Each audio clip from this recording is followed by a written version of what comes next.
Christy, you're muted. I don't know if you talking to us or not. You know, thank you so much for having my back. Welcome, everyone. Thank you so much for joining and happy hump day. I hope everything is going well with you and technology is your friend today. Welcome to the Community Mobility Committee. I am Christy Holland and I'm joined by Aubrey Byron. We are the co-chairs of the CMC. As a reminder, this is a place for residents and interested individuals to advocate for and learn about mobility and transportation issues in the city of St. Louis. As a note, we will be recording this meeting for the members who may miss the meeting. And we will have closed captioning. So please enunciate clearly into your microphone, as this will help us make sure that all of this is working effectively.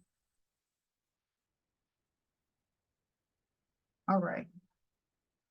If anyone ever needs any other accommodations, of course, you can always just let us know. You can send Aubrey and I an email, and I have put our emails in the chat. So if you need anything, please reach out to us. So as we move forward in this conversation, we ask that you please be respectful in your conversations and in your questions. We are grateful to have so many people here from the city, and we encourage everyone participating to be respectful of their hard work and their efforts, as well as all of our varying opinions. If you do decide to talk, please avoid using jargon and acronyms. Not all of us here are technical experts in the industry, so if you do use any acronyms, we ask that you put spell it out in the chat what that actually means. Lastly, well, not lastly, we do ask that you be mindful of time. Since we moved the meeting to every other month, we have extended the time, but that still doesn't mean we have all day to have these conversations. So please be mindful of time. If you have any questions that aren't answered, we will make sure that we include those in the meeting notes and send those out to any presenters or whoever may have the answers to those questions. And lastly, please use the chat to share your questions or responses to everything. We are collecting those in the notes as well, and we just want to make sure that you're heard and acknowledging the things that you have to contribute to the conversation. So with that said, we are lucky to have the partnership of the city staff, the mayor's team, and a number of alders in our efforts. So I'm going to ask each of you, of the city representatives and the alders, to give a quick introduction and say, hey. Feel free to unmute yourselves and popcorn. I will start with Andrew. Hello, I'm Andrew Lackey. I'm the Deputy Commissioner for the Office on the Disabled for the City of St. Louis, and I will pass it on to Scott Ogilvy. Good afternoon, everybody. Scott Ogilvy, City of St. Louis Planning and Urban Design Agency, Program Manager for Complete Streets. And I know Grace is planning to join us as well, from Grace Killing from the Mayor's Office. She may be a few minutes late. How about John Kohler? Good afternoon, everyone. I'm John Kohler, Planning and Programming Manager for the city's Board of Public Service, and I'll pass it to Alderwoman Kara Spencer. Hey, thanks, John. My name is Kara Spencer, Alderman of the 8th Ward, which is kind of like downtown, east of Jefferson, down to about Crondelet.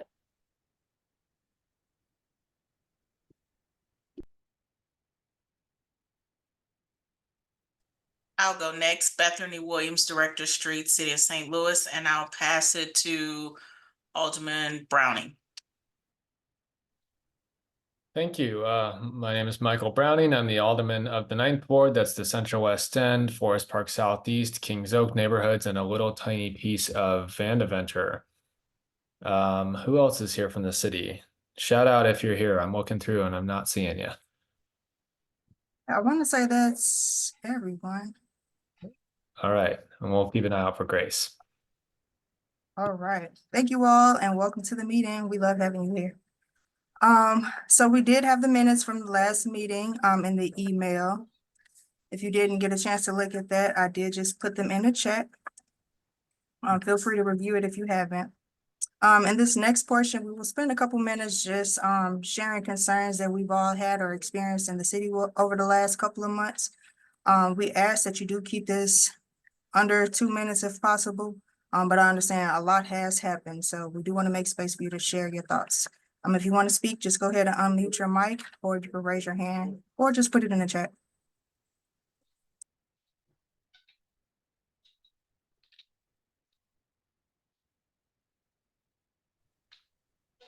I'll say something real quick. Matt Wachowski here, Benton Park West.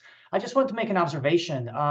There has been work being done, gas lines being put in on Gravois Avenue. And they end up closing the middle part of the street, kind of the for construction in the mornings.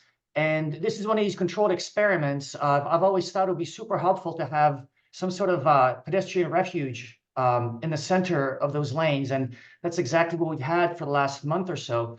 And I have to say that it has made crossing that street much easier, much more pleasant. So a little bit of a controlled experiment. I'd love to have that going forward.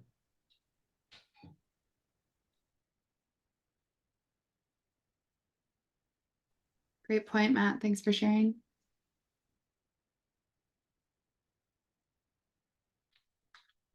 Anyone else with comments or concerns?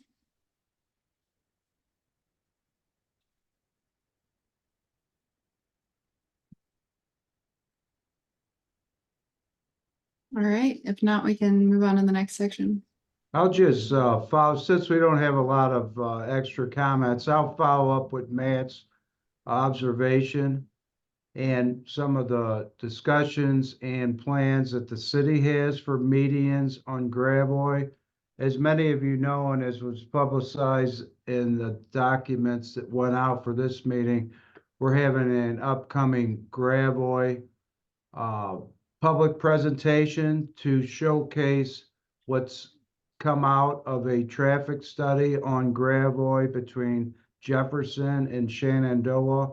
And in that conceptual plan, we do propose multiple strategically placed medians that will help pedestrians cross and help calm traffic.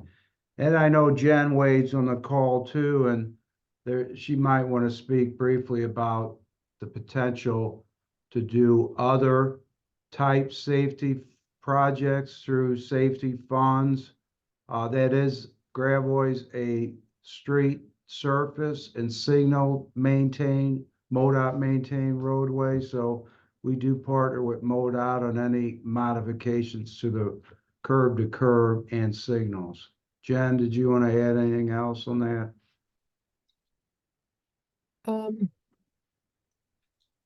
So much.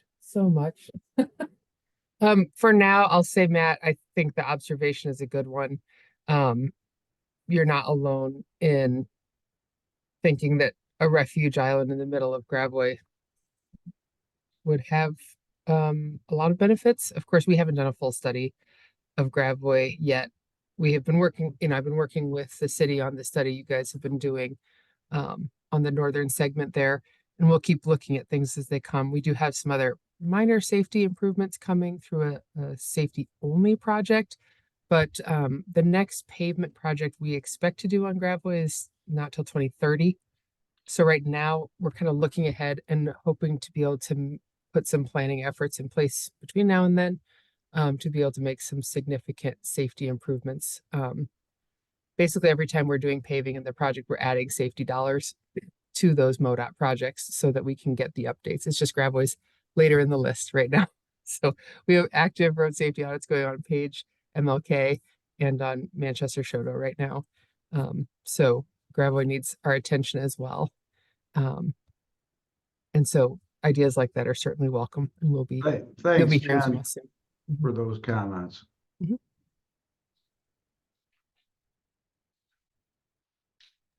Thank you so much, Jen and John. Are there any other things we would like to share? I do want to lift up that there has been quite a bit of crashes, traffic violence that's been happening in the last couple of months. Everything from road rage to ignoring traffic signals and stops. It's just been pretty ridiculous. So that's why this meeting, we are talking about safety. The theme of this conversation today is safety. So if there's no other concerns, we will move forward in our agenda. So last meeting, we had the opportunity to hear from John Kohler. He gave some updates on some programmed federally funded transportation projects. I included links in the chat to see the YouTube video as well as a link to see the slides that he shared with us.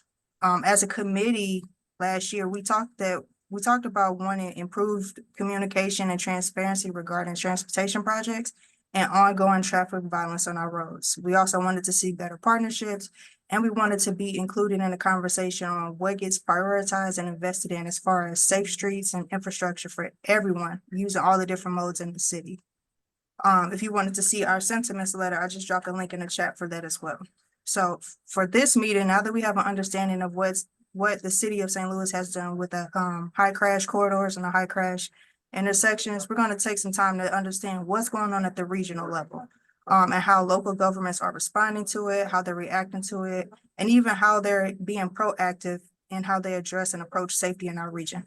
So up next, we will hear from Anna Musial. She's going to give us some information about the Comprehensive Safety Action Plan.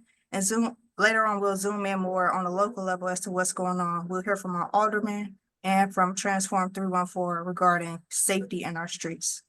So with that, I will pass the mic over to Anna. She is a transportation safety planner at East West Gateway. Thank you for joining us, Anna. Hello, everyone. Thank you so much for having us. I am going to do about a 15-minute presentation on what we have been doing with our regional plan, just give you a little bit of background on what we have been working on for the last few months. So I'll share my screen. Hopefully I do this right. Okay. Perfect. We can see it. Okay. Oh. Come on. Sorry, the little video thing is in the way. There it is. Okay. Maybe. There we go. Okay. So again, I'm going to talk about our comprehensive safety action plan that we are creating for the St. Louis region. We have just named it Gateway to Safer Roadways.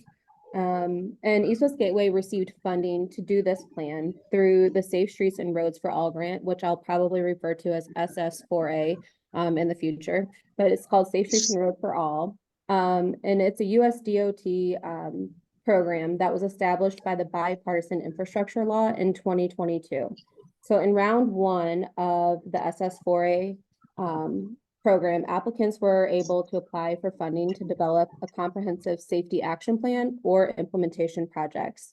One caveat was that you could not apply or receive funding for implementation projects unless you had a comprehensive safety action plan that met the U.S. Department of Transportation's requirements.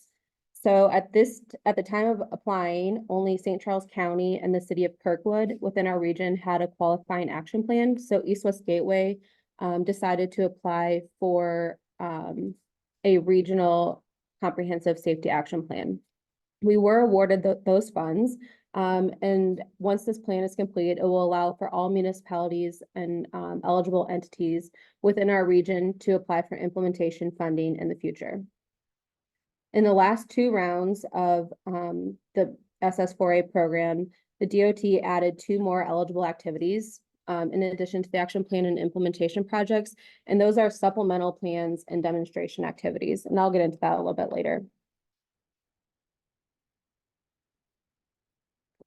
So going back to why we applied for this funding and why this plan is so important to our region, roadway crashes are the leading cause of death for our youth and young adults and the second leading cause of death from unintentional injuries in the U.S. When we compare the St. Louis region to our peer regions in fatal crashes per 100 million motor vehicle miles, the St. Louis is above our peer average.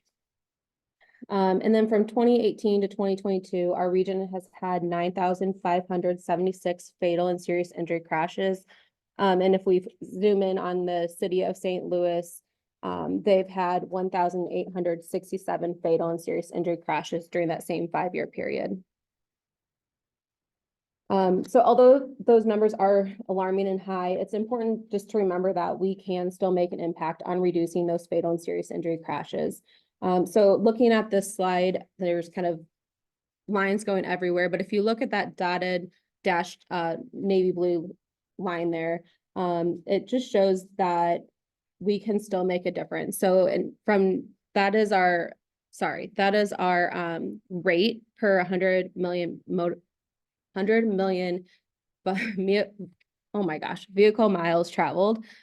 So it kind of normalizes those numbers a little bit and makes it a little bit more understandable. But it just shows that from 1970, there's been a 70% reduction in fatal crashes. So you start thinking about what could have helped to make that big of a drastic of a change. And really you're looking at, there were probably law changes and cultural shifts on drinking and driving.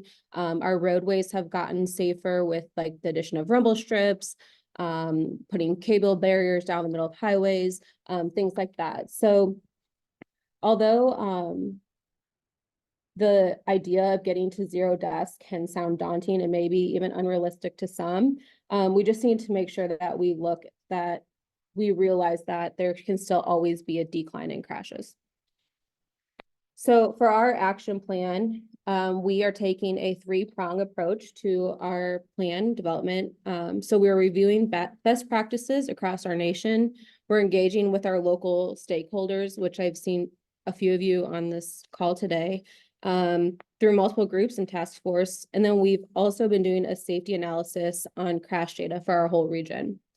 So all of this together will make up a well-rounded safety action plan for our region.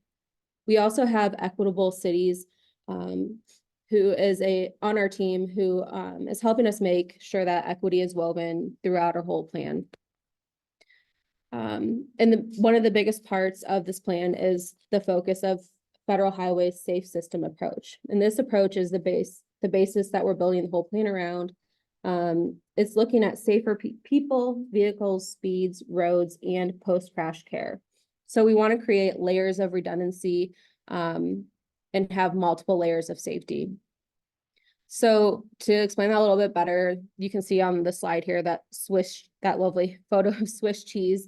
And it's really just showing that how a couple of layers can fail. So that line's going through, those are our failures. And then it can also get stopped by having a third or fourth layer that helps solve the problem.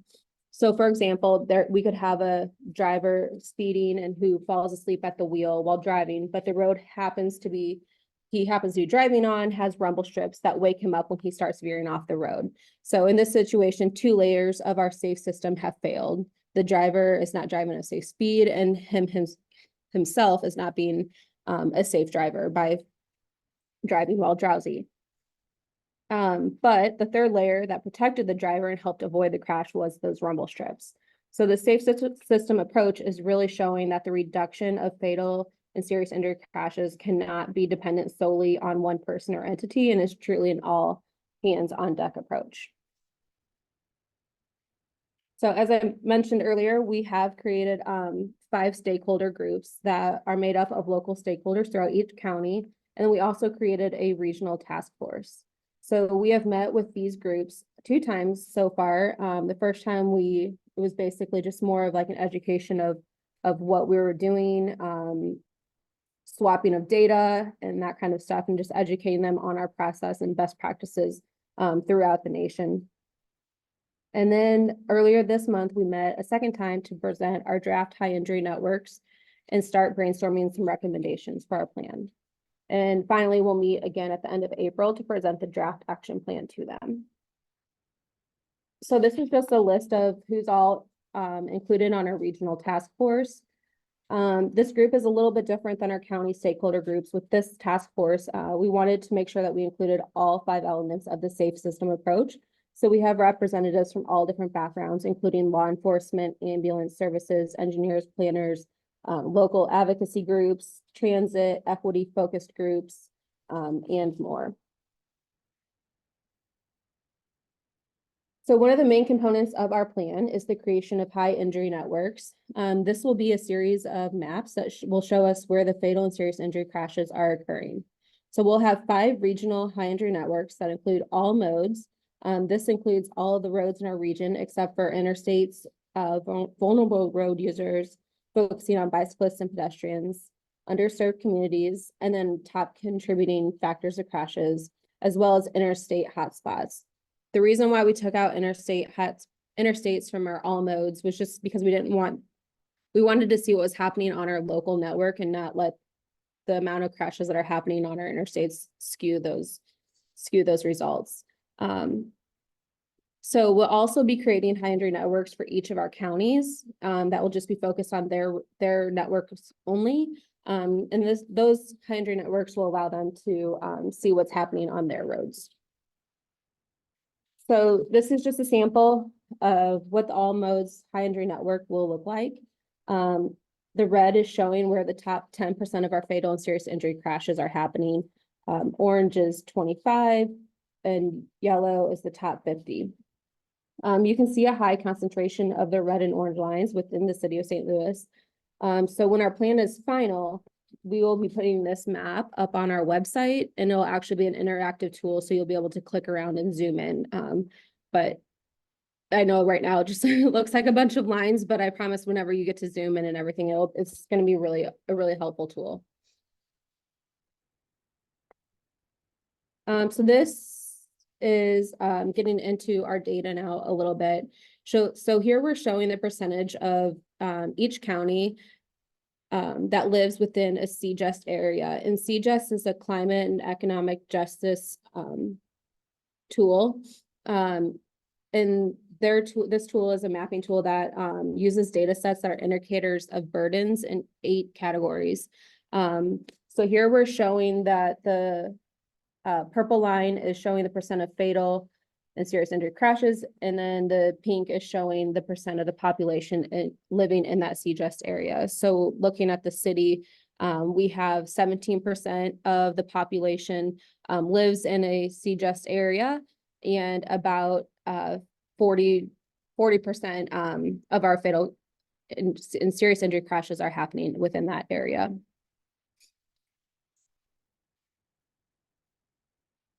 Looking regionally, we know that our top 5 contributing factors of fatal and serious injury crashes are speeding, failing to yield, improper lane usage, alcohol, drugs, and distraction. So those top 5 are really behavioral type crashes. So it's now we're going to be looking at recommendations for behavioral, for enforcement, and also there's still, even though it's behavioral, there's still some engineering things that can be done to our roads to make them safer.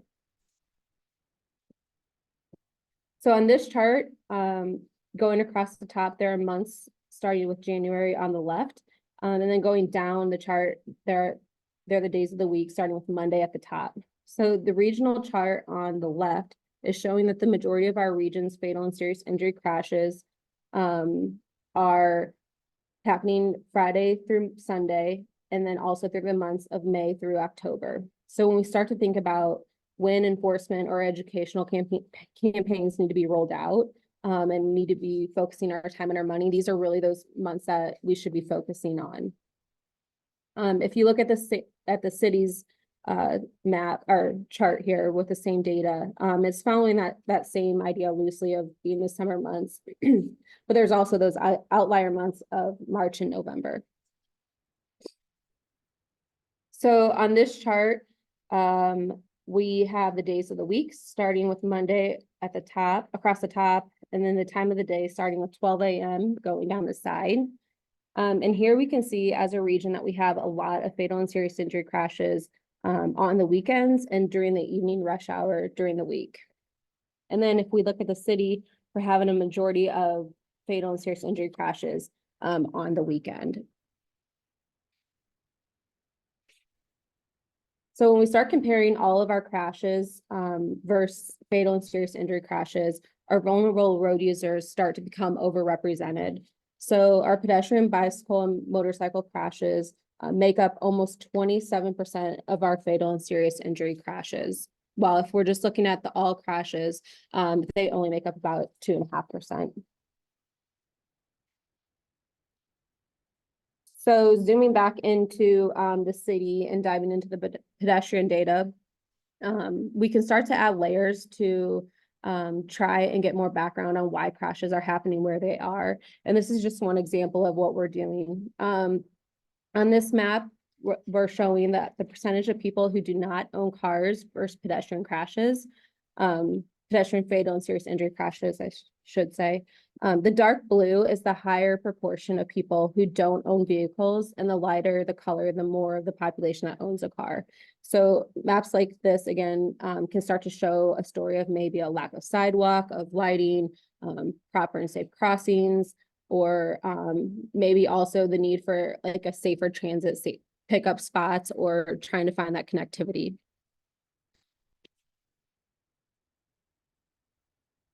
On this chart, going across the top is the months, starting at January on the left again, and then 12 a.m. Time of day with 12 a.m. Going down the side. So here we're looking at the pedestrian crashes in the region on the left side. And the thing to point out here is that the black dashed line is the time of sunset.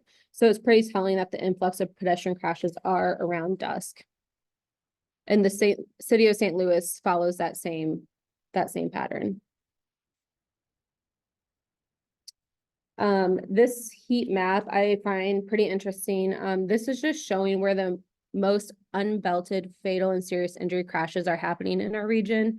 The yellow and red are the densest areas, while the blue are more sparse. I do think it's also interesting to show how majority of it is the red is on the Missouri side. Missouri does not have a primary seatbelt law, while Illinois does.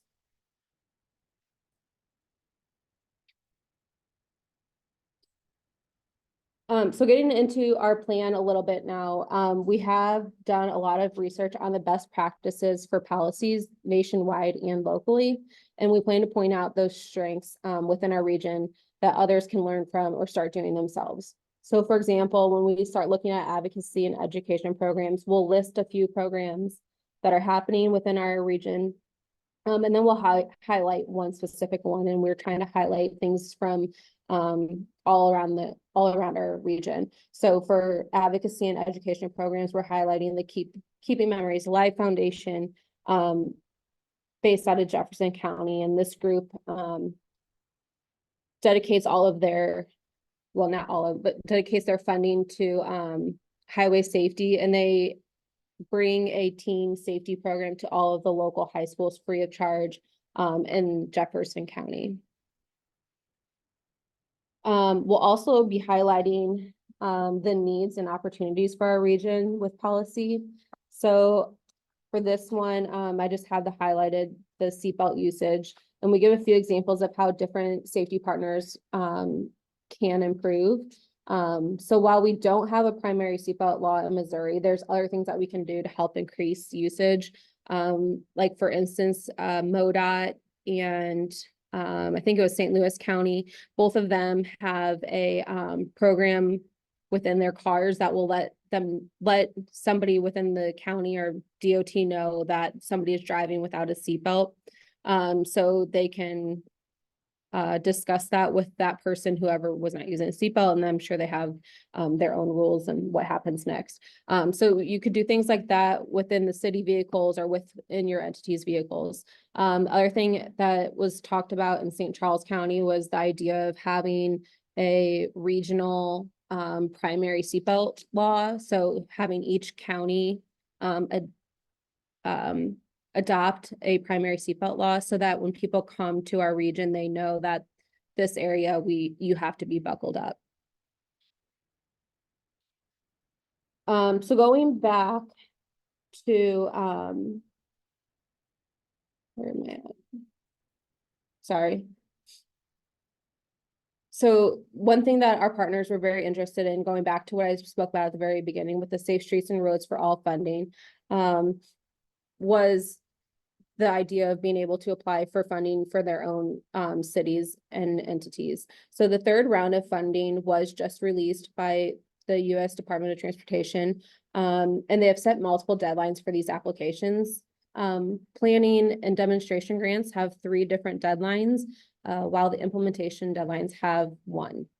So our original intent with this plan was to get it done and ready so that all of our municipalities could apply for implementation funds by round 3. And unfortunately, the DOT moved their deadline up, which makes it impossible for us to apply for any implementation funding this year. But we will be ready for the next two rounds. With that said, all municipalities, including the city of St. Louis, if they wanted to, could apply for the planning and demonstration grants. And this can include safety action plans, which is what we're doing now. They can also do supplemental planning, where they can look at speed management, they can look at ITS, like the intelligent transportation systems for safety. And then they can also do like road safety audits, stakeholder engagement. And then finally, they can do demonstration activities and small scale tests. So this is more like looking at like a pilot for, I think of TrailNet's example, how they go out and do their temporary road diet program. But this would be a little bit like you'd do it for I think up to a year could be your demonstration project. And then you report back and tell like what happened and the results of that. So East West Gateway will be hosting an application assistance workshop on May 10th to help any locals who are interested in applying and understanding what is needed in the application. So this is similar to our SCP and CMAC workshops that Jason Lang holds. I guess that's more for the city employees that are on the call. So what the city can do, how this relates back to the city again, is that they'll be able to apply for implementation funding after our plan is complete.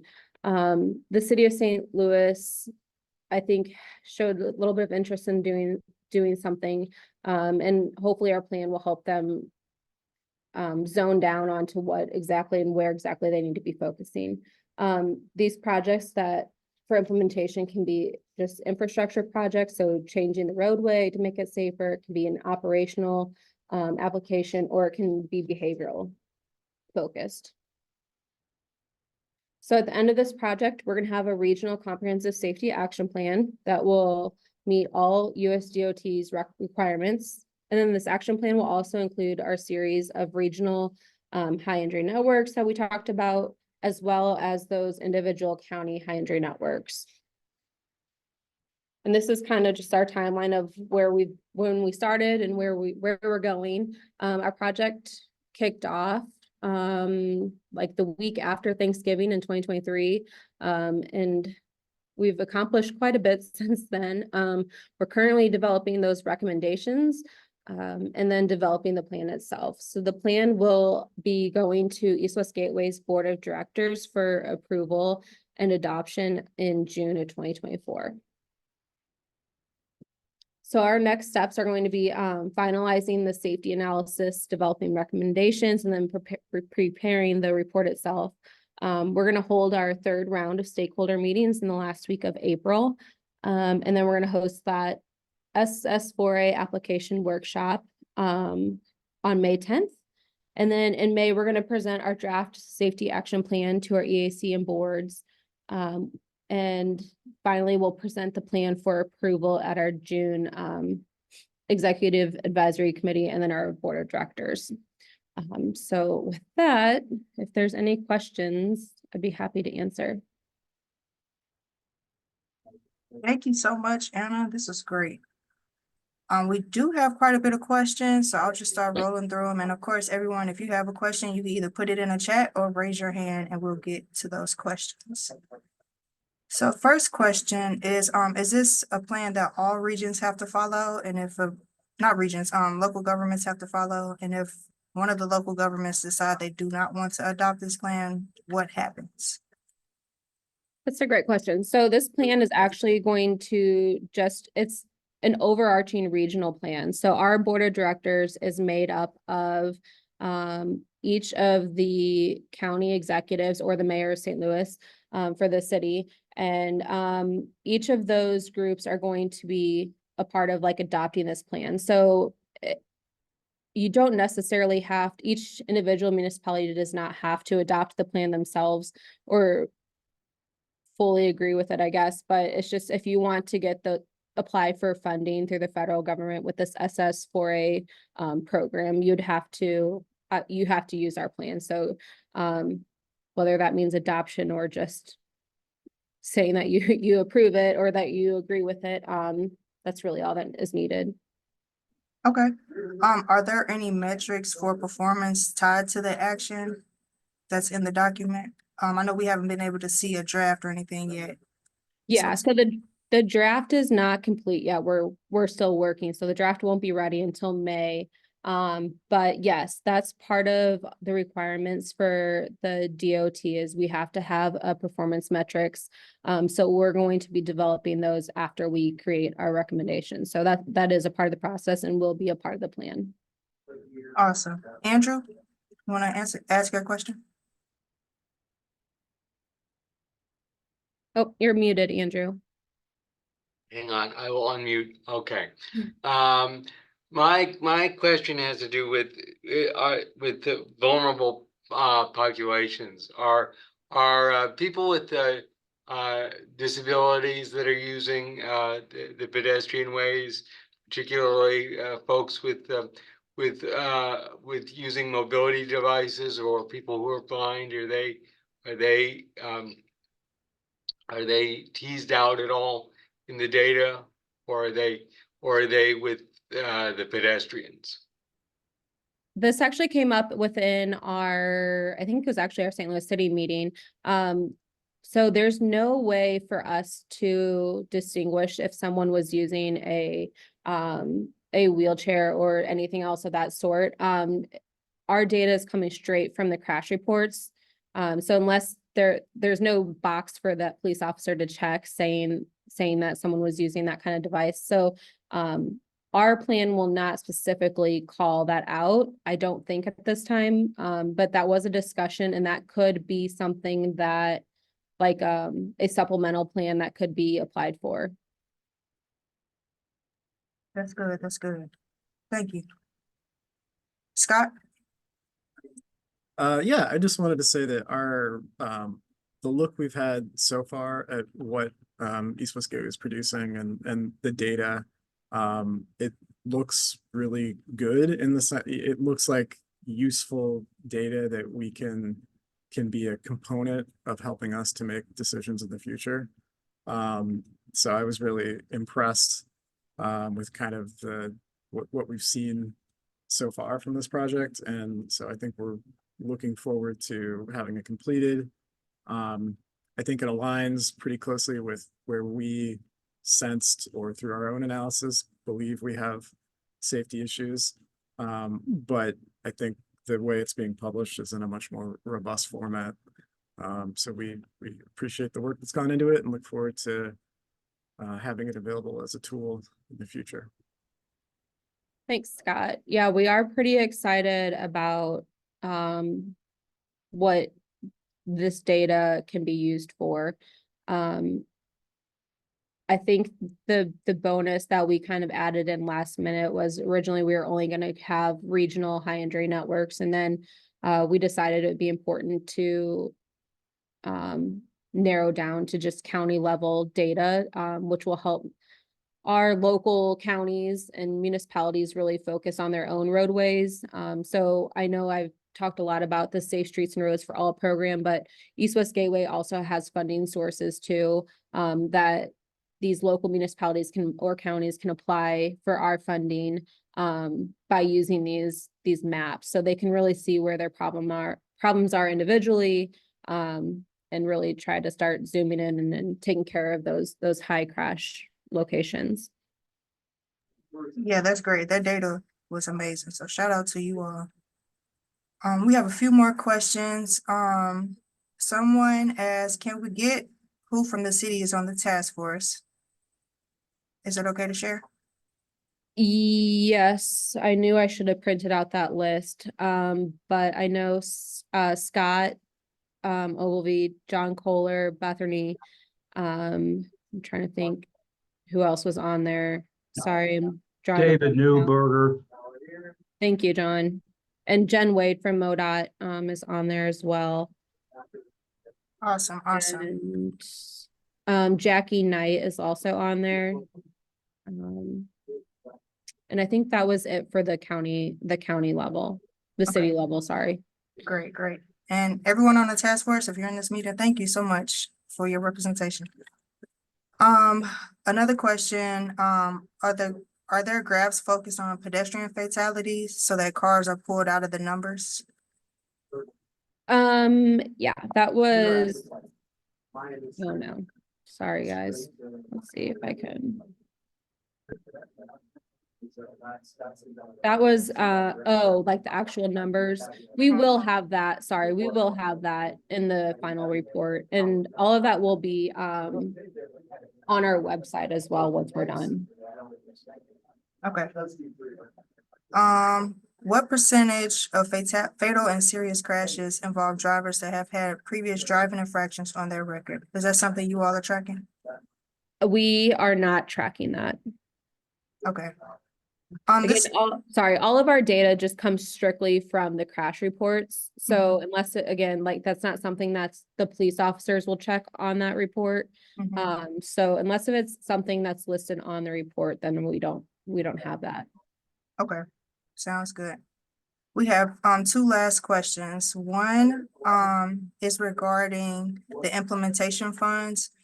I know the CMC has done a lot of work around PSAs, or tried to get a lot of work done regarding PSAs and education, but we kept hitting walls when it came to funding and partnerships.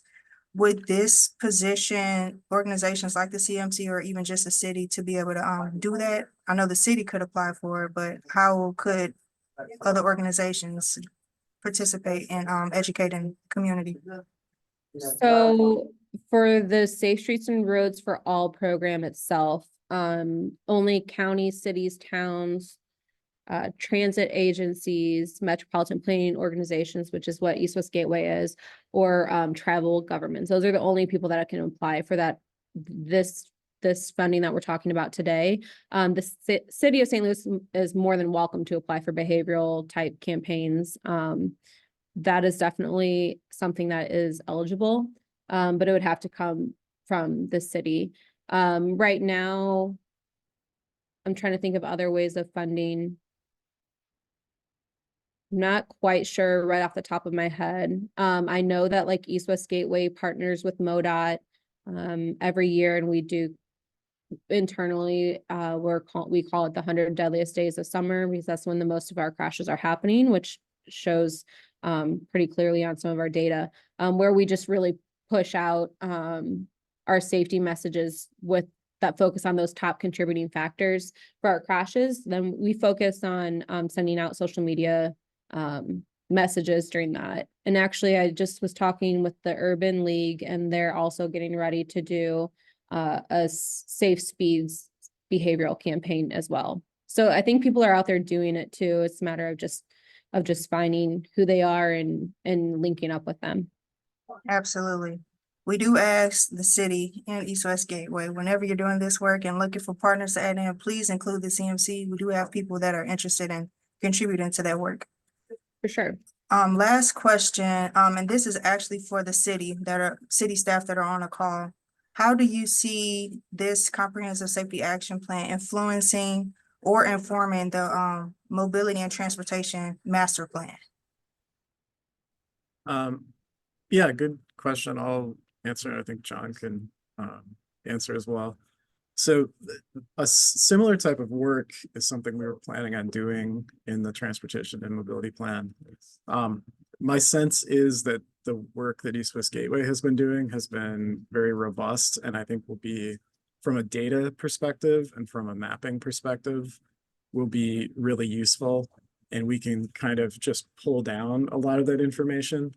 And so it provides, I think, a really helpful head start on that task within the transportation and mobility plan.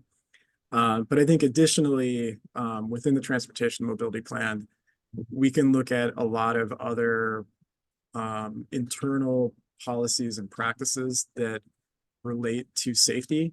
So there's the map of where we have safety challenges, and that can help us make decisions about future investment.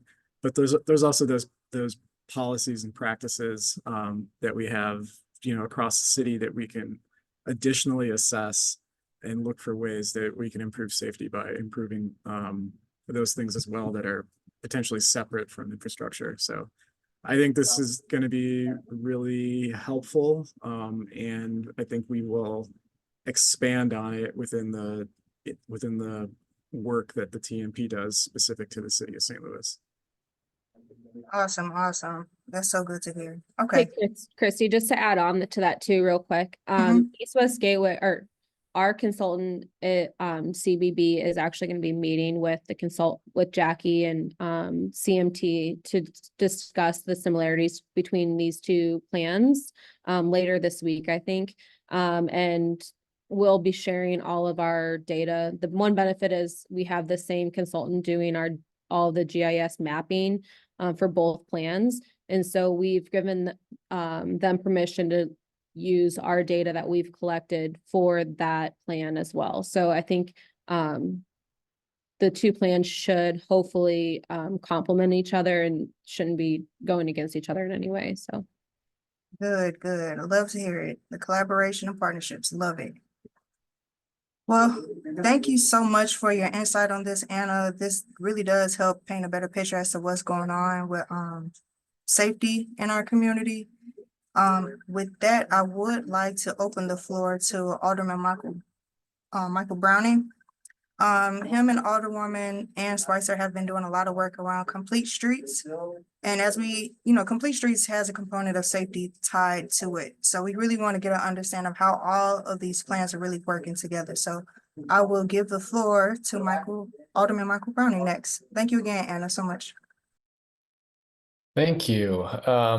Let me just share my screen here and get the presentation up. All right. Can you all see this? I'm assuming you're. Yes, we can. Okay. All right. So this is a bill that was written and prepared by Alderwoman Schweitzer. I am a proud co-sponsor of it. But this is not my baby, it's hers. So I do want to make sure that I get everything right, which is why her legislative assistant is also on this call to correct me if I stray. So we have a new update to our complete streets policy in our city. I'm going to proceed here and talk a little bit about the history. So the history here is that we had a complete streets policy, Ordinance 69955, passed in 2015. Hi, Scott Ogilvy. That was passed back and incorporated the best recognized practices. And at the time, we also saw cities like Berkeley, Baltimore, Nashville passing similar policies. Since then, we have decided to update, since it's been about 10 years. We want to make sure that we put forth the current knowledge and principles and how we understand safe streets to be designed. But we kept the goal and the guiding principle the same, because this really is our goal. We want to set forth the guiding principles and practices that shall be used in the city of St. Louis transportation projects. We want to develop safe, reliable, efficient, integrated, accessible, and interconnected multimodal transportation system. So in the old ordinance and the new one, we have the same goal, but we added some definitions, including some broader ADA, it's American Disabilities Act language. In section 1 of the ordinance, we repeal the previous ordinance so that we can set forth these new updated policies. In section 2, we expand on the concept of the complete streets policy and note that the policy shall consider all users of all abilities, as well as requiring it to be considered by private developers during the development. This is really the goal, is to make sure that all actors in the city are working towards the same goal. And we also require these complete streets principles to be in consideration of all transportation funding, planning, construction, reconstruction, retrofitting, maintenance, and operation within the transportation system that's under the purview of the city. So all actors acting towards the same thing. On section 4, we lay out our principles. So we made some updates to this. We added some contextual sensitivity, ensuring that the planning process of the city works closely with residents and businesses and other stakeholders. We lay out that a plan should be created to a 5-year plan for our streets. We want that to be reported to a complete streets committee, which I'll outline in just a second. We made sure that we included the relevant city departments and agencies. So that's the Board of Public Service, the Streets Department, the Office on the Disabled, and the Planning and Design Agency. This maintains the position of the Complete Streets Coordinator / Manager. Hello again, Scott. And outlines specific allowed exemptions. In section 5, we established that training should be provided for city staff to make sure everyone's up to date on standards and best practices. As we learn more about streets, we want to make sure that everybody else learns more about what the best practices look like. And we have specific training requirements that shall be determined by the department and division and coordinated with the Complete Streets Coordinator. Section 6 creates an expansion of the Complete Streets Advisory Committee. Compared to the previous ordinance, we add representatives from the Health Department, the Office on the Disabled, MoDOT, Bi-State, the Sustainability Director, and a seat for one of you. We want to make sure that we have representatives from everywhere that we can so that we really have a holistic way of designing our streets and maintaining them. It makes it so that committee hearings post notice are open to the public and provide an opportunity for public comment, just providing that transparency in the process as well. Section 7 is our standard severability clause, meaning that if any of this becomes unlawful, the other sections remain standing.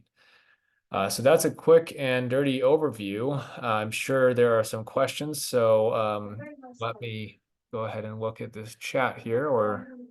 There are some questions, but I do want to give the floor to Lauren Puplapoo. She's also been involved in this effort through the American Cancer Society Action Network and with Transform 314. So Lauren, if there's anything you would like to add, we would love to hear from you. Yeah, I just wanted to quickly add a little bit about like the work that Transform 314 has been doing in partnership with the American Cancer Society Cancer Action Network.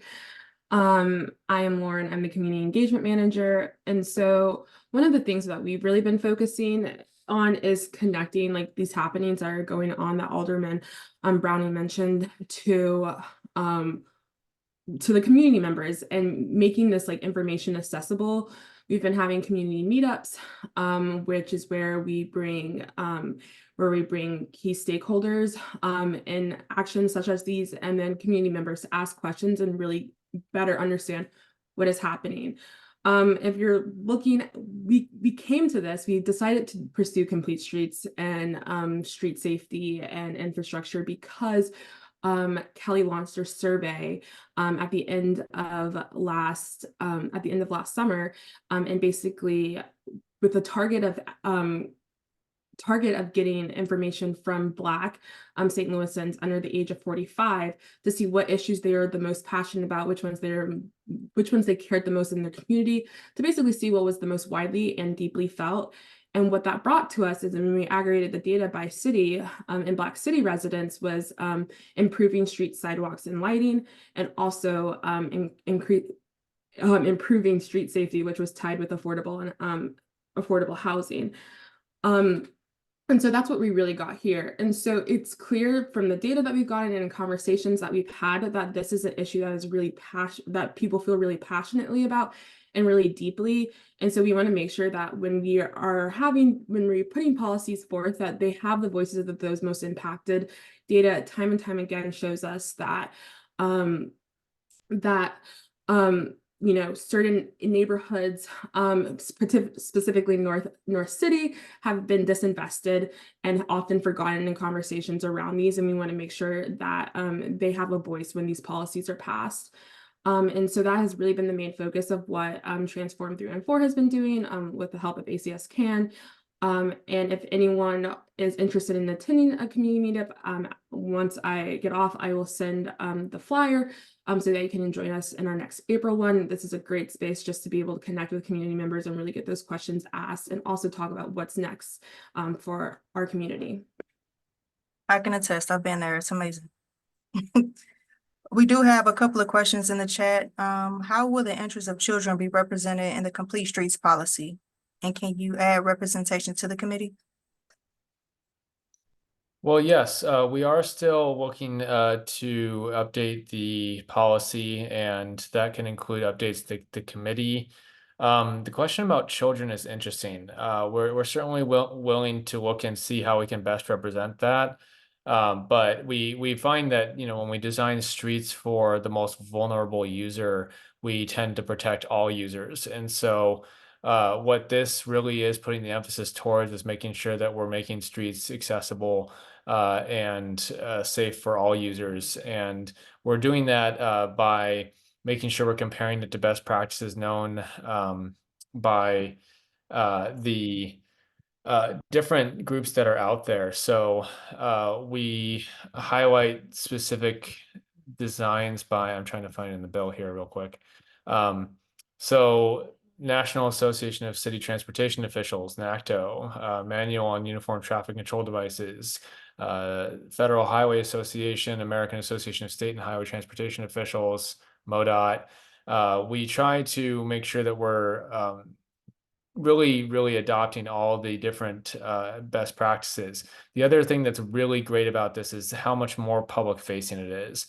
It puts a lot more transparency into how we design our streets, including calling for a 5-year plan and that to be made available online and have that updated annually to address improvements and receive public feedback on it. It requires community engagement around the preliminary designs when updates are being made. So we really are focusing on just trying to make sure that we include as much public input as we can, because we understand that these streets are impacting everybody's public experience. And as Warren mentioned, you know, these definitely affect communities disproportionately too. So we want to make sure that we're really honing in on the most affected users when we're designing these streets. Awesome. We have one last question before we move the conversation over to the next board bill, 221, regarding reckless driving. Before we get there, it seems like a lot going on in this space, and everyone is pushing to get different bills done, different plans done, and they all seem to be a part of the same puzzle, but there's a lot of different work happening. So how do you see the Complete Streets working in tandem and not duplicating the efforts of the Comprehensive Safety Action Plan and the Mobility and Transportation Plan? That's a great question, and I'm glad it's being asked because I think all policies need to make sure that we're working together. We understand that there's some fragmentation in the city and how this is handled. And so as departments talk with each other, we're also talking with departments. We're also talking with the mayor's office. We're getting feedback from the mayor's office. We've had several meetings with them. They're coordinating us with, you know, planning and design and making sure that we're taking into account the transportation mobility plan. So that's why we're not quite ready to pass it out yet, is we're still trying to figure out that we're not duplicating measures and that we are working together. But I know we're all focused on the same goal. And that's really the goal of this policy, is to make sure that between the different entities, whether it's by state, MoDOT, the different parts of the city, that we're all working towards making our streets safer.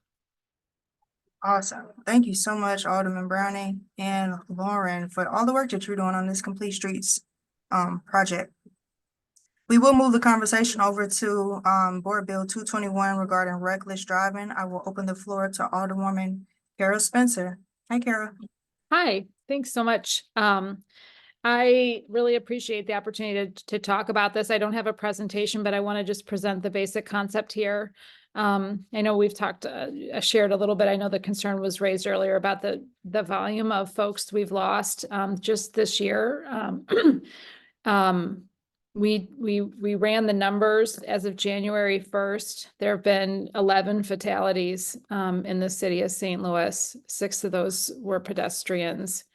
You know, so this is an issue that I think is, you know, the reckless driving issue is one that really dovetails into Complete Streets. And, you know, I just want to give a quick background on kind of what my thought process was. And really, I'll first say on the forefront that we're ending session here in the next 2 weeks. I don't plan to move this forward during that time, but look at this as an opportunity to have a discussion with you all, stakeholders, and try to figure out if there is some room for us to develop and move forward some new policy related to reckless driving.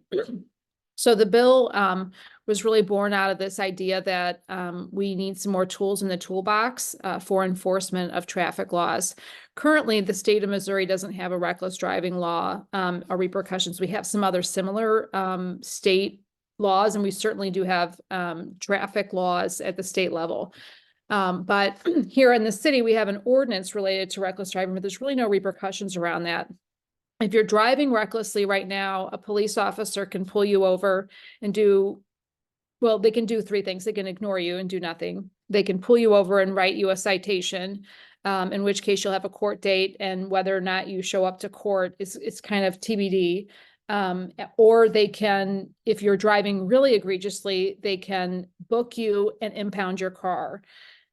Officers have been really not hesitant to do the latter, and I think that's probably, not necessarily the worst thing. We don't necessarily want to be incarcerating people. So the bill here that we've put forward, the idea is that we kind of have this middle ground where we would authorize our police department or city tow department to put a boot on the car of somebody driving recklessly. And the idea here is really to arrest the vehicle, to stop it, so that you're not allowed to continue on driving recklessly, and to create an impediment and a repercussion for endangering the lives of members of our community.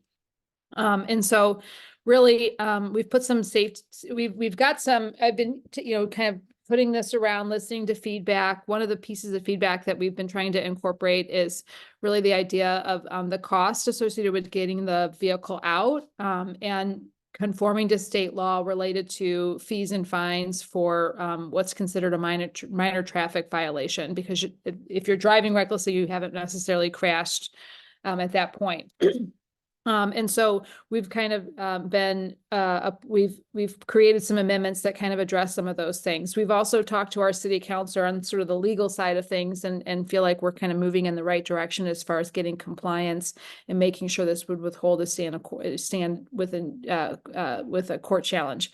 So I want to take a quick step back and say, kind of looking for feedback. This is a thinking outside the box way of saying, hey, what can we do about somebody driving recklessly? Do we want to impose additional fines? Do we want to incarcerate people? Do we want to, impound their vehicles? To me, this is a solution that looks like a time impediment, putting a boot on a vehicle, giving a path for getting someone's vehicle back, but not doing the full impounding and fully booking and arresting somebody. So, but being serious and trying to have a new solution, excuse me, to a really what I would call a crisis in our community. I'll also just take a step back and say, the goal here isn't to demonize people that are driving recklessly. It's really to curb the behavior. The idea of kind of putting a stop on the vehicle, we're hoping can be a deterrent enough to kind of change the behavior that we're seeing in the city. Those maps that you showed earlier with those really dangerous roads, the concentration of the city is striking. And of course, that comes at a time when our population is leaving and the density is really decreasing in the city. So seeing that high concentration of real dangerous area is not only, it is an issue of infrastructure, it is an issue of, making sure that we're doing best practices when we're building the roads and making them safer for folks. But we've also, got to come at it from an immediate perspective and try to figure out some ways, I think, in curbing the behavior from an action perspective. But I am bringing it to the group, not as a, I just want to be clear, we're not moving it forward this session, but really trying to get some more feedback from folks in the community, and certainly the Community Mobility Committee on how this is received and what you think we could do to improve it, or what you think about the bill in itself. Awesome. Thank you for the update, Alderwoman. We do have a couple of questions. Something happened earlier in the year where a biker was a victim of road rage. I consider that to be reckless driving as well. Does this bill address anything regarding road rage? And if so, how have you thought through that? This bill does not currently address road rage. I think that's a pretty good question. You know, kind of what that looks like. Road rage can be reckless, especially typically speaking, the aggression that comes out directed at a person is often also deployed in the vehicle itself, driving recklessly as a result of that. So in that case, I would say yes. But that's an interesting thing to take into mind. It doesn't currently do that. I'd be curious to think through how we could incorporate something like that. Okay, I think some of our members would love to join that conversation and add to that. Patrick, would you like to ask your question? Yeah, I'd love to encourage you to at least consider or think about somehow incorporating habitual offenders and some way of tracking habitual offenders. You know, we all see these drivers, and I personally have to strongly believe that, you know, we're seeing a lot of the same people over and over and over again. And that it's not the general population that's treating us this way. Patrick, that's a really excellent point. So the amendments that I put before the committee earlier this week does start to kind of look at it from that lens. So, you know, the first offense, so essentially what the bill does, you know, if you get pulled over, it requires that you post bond. Your first offense would be posting a $250 bond, and you have a fine associated with the same amount. So part of the issue that we're running into is that folks aren't showing up to court, and then they're getting a slap on the wrist. And so, you know, the warrants aren't being issued if you're not showing up to court for these traffic violations. So there's been a dearth of repercussions. So if you get pulled over, you get a ticket, you don't show up to court, there's really nothing that happens to you. So thinking about it from that perspective, it's like, well, why don't we do something in the immediate?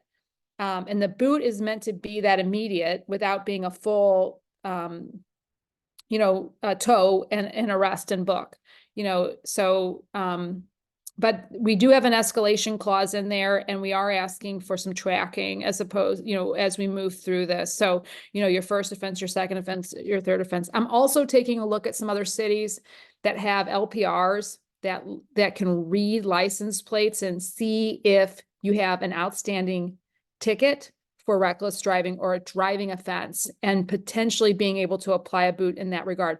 The problem with that is that we're seeing a lot of people that are not driving their own vehicles. And so, you know, that's part of the issue with the red light cameras, et cetera. You're not driving your own vehicle. I personally got hit on my bicycle when I was riding on the North Riverfront Bicycle Trail about several weeks ago. And the guy did stop, but he indicated that it wasn't his car. So, you know, I could take a picture of him in the vehicle, but it was going to do me no good because it wasn't his car. You know, and so we're seeing that. I mean, it's anecdotal, but I think that's been an issue that the police department has identified. Thank you. We have about 4 more minutes before we move to the next section. So I will go through some of the other questions. Someone said, with the understanding that we live in a deeply car-dependent region, how would this bill prevent drivers whose cars were booted from simply using other vehicles? Why attach this sanction to the vehicle rather than the license? Yeah, no, I mean, so that's a good question. I mean, you know, I'm open to ways in which we could attach it to the license. The reason why we're doing it with the vehicle, and you're right. I mean, if you own the vehicle, you can come get the boot off immediately. There's no repercussion for you for owning the vehicle. The idea is to stop the person from continuing to drive that evening. And by booting the vehicle, the driver is getting a big pain in the butt to have to deal with. They have to get out of the vehicle, and they no longer get to drive it recklessly or drive it at all. And so that was kind of the thought process there. But I am 100% open to other suggestions or how we could also other creative ways of doing this. Awesome. And I will share later in the conversation links to ways you can weigh in on all of these conversations. The next question is, where will the car be when it is immobilized or booted? Right where the infraction occurred or somewhere else? Yeah, so I mean, it would be up to the jurisdiction of the police officer to leave it like kind of right there. You know, we're still working through some of the kinks of like, we don't want to leave anybody stranded in a dangerous neighborhood or on the side of the road. So kind of getting transportation for somebody. You know, I want to thank the members of this, the leadership of this group for kind of identifying, well, what happens if your car's immobilized? We've talked to CMT about maybe, you know, about being able to provide free bus passes for a month for anybody who's received a boot and is unable to get their car out. So, you know, we can try to encourage public transit and other things. Okay, I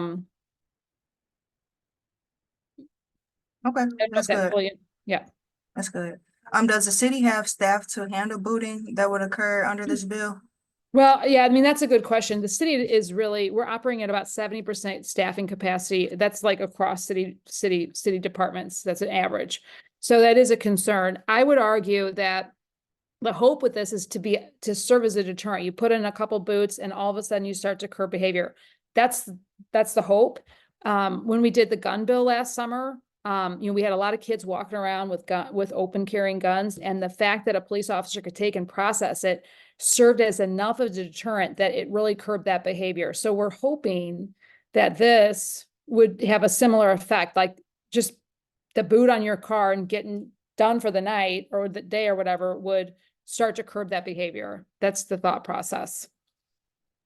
Got it. Totally understand. But yeah, I mean, so hopefully having that additional tool would help make it more effective. Right now, you know, but that is a question. Got it. Thank you so much, Alderwoman Spencer. If you don't mind, what I'll say is, as we work through these issues and think through better ways of doing this, you know, there's been a lot of concern about defining reckless driving and giving the police officer the jurisdiction and you know, like the transit, et cetera. I'm really looking for folks to help on a roundtable sense, kind of think through all these things, you know, the escalating fines, the tracking mechanism, et cetera. If you're willing to spend an hour thinking through brainstorming, participating, and making this bill better, tossing it out or coming up with some new concepts, I just think it's really important that we start to, from a policy perspective, explore every option we can to curb reckless driving, to say to the community, we hear you, we want you to be safer, and this is what we're doing. So I'll put my email in the chat, and you know, I'd love to rope in as many people from this group into a more concentrated conversation about this particular potential policy or policies related to reckless driving. Awesome. Thank you so much. And Thanks for again, we will put a link in the chat for you all to weigh in on all these conversations later. But I do want to thank all the presenters for sharing all that's going on in the safety realm. I know we as a community, we get flustered, understandably, because of all the violence and things that are going on. And sometimes it feels like nothing is being done about it. So I hope that through this conversation, you understand what's happening at a regional level, at the local level, and see that we're all collaborating and partnering to get things done. Some things does just take time, unfortunately. But there are plenty of opportunities to partner, plenty of opportunities to collaborate, and there's funding coming to make all of this work possible. So hold tight, buckle up. We are doing the work. So thank you so much for everyone who presented. I will pass it on to Aubrey. Okay, we'll take a minute for any subcommittee updates. I don't know if all of our chairs are here, but Dawn, do you have anything from the engagement subcommittee? Yeah, so the engagement subcommittee recommended 2 voting members at our last 2 meetings, and I heard from Aubrey right before this meeting that they have been approved by voting members. So the website will be updated with their names probably within the next day or so. I have just noticed a lot of new names on the call, so I wanted to drop the link to the CMC member application if anyone is interested in becoming a member. We have 2 levels of members. One is general, one is voting. General is just for you to be able to serve on subcommittees and things like that. And then voting, you would vote on any sort of letters or policies or anything like that the CMC wants to comment on. So like I said, application is in there. You absolutely do not need to be a member in order to attend meetings. So if you do not want to be, don't worry, you won't be like kicked out or anything like that. This is just a way to get more involved. Besides that, the engagement subcommittee does have an exciting project that we will be presenting on next meeting. So I hope everyone will join for the May general meeting to hear about what's coming. Awesome. That Thank is- you. Thank you. Liz isn't on here, but if Charles or Kia, I don't know if you want to speak about the automated enforcement subcommittee and the work you've been doing. No updates from me. I agree. We just, All right. we've been reviewing bills, but I don't know that we've made a conscious decision on what we should present to the CMC or not at this point. All right. I think We- we're good. Go ahead. Okay, we did have a safety committee that is on pause right now, so if anyone would like to join or reestablish a safety committee, please let us know. All right, and moving on to other announcements. In the chat, you will see a link to our bylaws. Give me a second to send that over. I want to emphasize a portion that is in our bylaws because over the last couple of months, we did have a couple of members being harassed on social media regarding just misunderstandings or disagreements of whether CMC should take certain actions. Now, this committee, again, is an open space for people to safely express and advocate for and learn about mobility issues. And there are going to be times where we disagree. That's okay. We're all adults, we're all a human, but we can find a middle ground in this disagreement. So I do want you to all take a look at the bylaws and understand that we do have a bullying clause. If bullying continues inside and outside of the committee, we will have to take it further and move it to the committee and potentially vote a member out. We do not want to do this because we value everyone's opinions and perspectives in this space, especially regarding safety. So we continue to encourage you to have the conversations, and if you have to, agree to disagree. But at the base level, please remain respectful, please remain understanding of all the hard work, all the experiences, and all the efforts people are putting into making our streets better. Now, moving on, we do have plenty of ways that you can get involved. So if you do find yourself disagreeing with anything that the CMC does, that's an opportunity for you to start a subcommittee or join a committee. We have the safety committee, we have the red light enforcement committee, we have the engagement committee, and we're open to others. They don't have to be permanent, they don't have to be long-term. If you see a specific issue that you want to handle, whether it's reckless driving, complete streets, road rage, anything, you are welcome to start or join a committee. There's also other things going on. I sent an email about the Gravois plan. They have a meeting coming up on April 1st. Highly encourage you to go and contribute to that conversation. Lastly, I will open the floor to Corinne over at TrailNet. They have an April Distracted Driving Awareness campaign going on. So please tell us more about how we can get involved. Hello, thank you so much. I'm gonna screen share too because I don't think you guys have seen enough PowerPoints today. I think you need one more to send us off. So, oh, I always hate that I lose my little grid of people when I do this, but I assume you can see this. Thumbs up, yes. Yeah, okay, awesome. So, TrailNet is launching a distracted driving awareness campaign for April. April is Distracted Driving Awareness Month, as many of you may be aware. And we're calling it Drive the Change. We really want it to be focused on empowering people to make a change, to drive change by driving more responsibly. So it's really focused around encouraging people to sign the Buckle Up, Phone Down pledge that MoDOT has initiated, as well as educating people about the new hands-free driving law. So you guys probably know about TrailNet, so I'll skip this, but and you guys also probably know that distracted driving is bad. So I probably don't need to convince everyone on this call that it's bad. But it is, don't do it. And there are some reasons why. But in case you didn't know, Missouri recently became the 49th state to pass a hands-free driving law, which means in addition to being wrong and bad, it's also illegal. So it's now the law in Missouri that you can't be handling your phone or any kind of device while you're driving. And you can't type or text or record a video or any of that, or watch a video, any of that crazy stuff. While you're driving, you can use like voice activated commands, but you can't be like holding onto your phone and interacting with your phone screen anymore.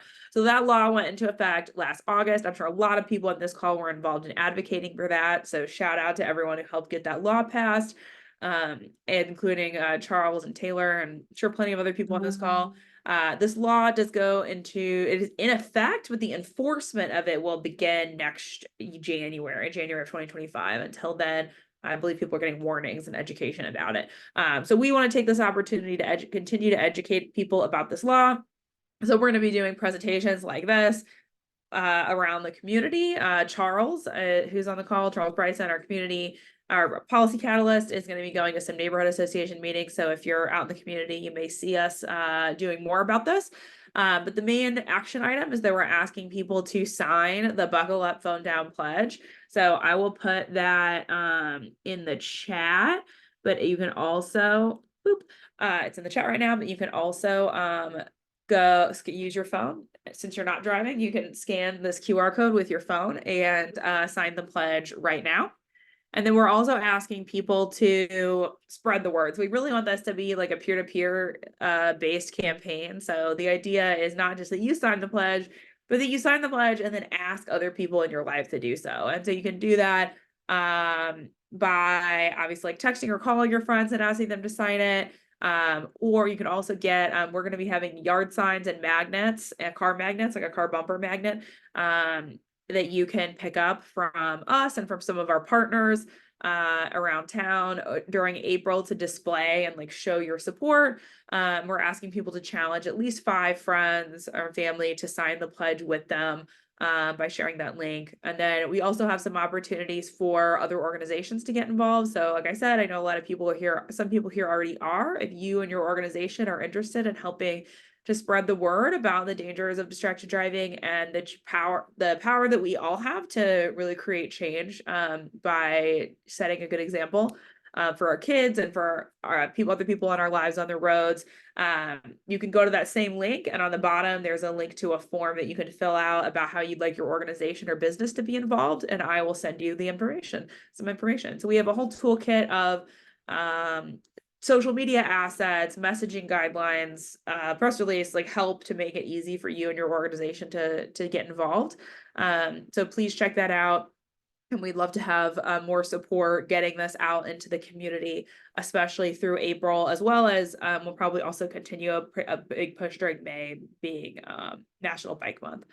So the last thing is that we are having like a kickoff event at Pedigo St. Louis on Grants Trail on April 6th to kick off a distracted driving awareness month.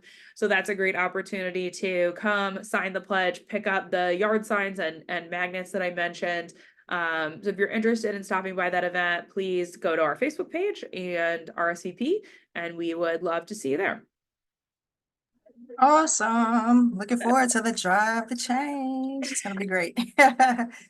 Thank you again to everyone. Our last ask is that for all who presented today, that you keep the CMC members in mind. We would love to participate and weigh in on some of these conversations. And for those who would like to weigh in virtually, we did create a Google form for you to be able to do that. We've listed all the different topics and even added another option if you had anything else that you wanted to talk about and share with either people who presented today, other city leaders, any other organizations. Please weigh in and we can share that information or that weigh in with them. So with that, we will conclude the meeting. Thank you all so much for joining us. This was very, very productive. I hope that you gained something from this, that you feel better about the things that are happening in St. Louis, and you found an opportunity to get more involved. So if there's no other questions or concerns, we will conclude the meeting 3 minutes early. Thank you, everyone.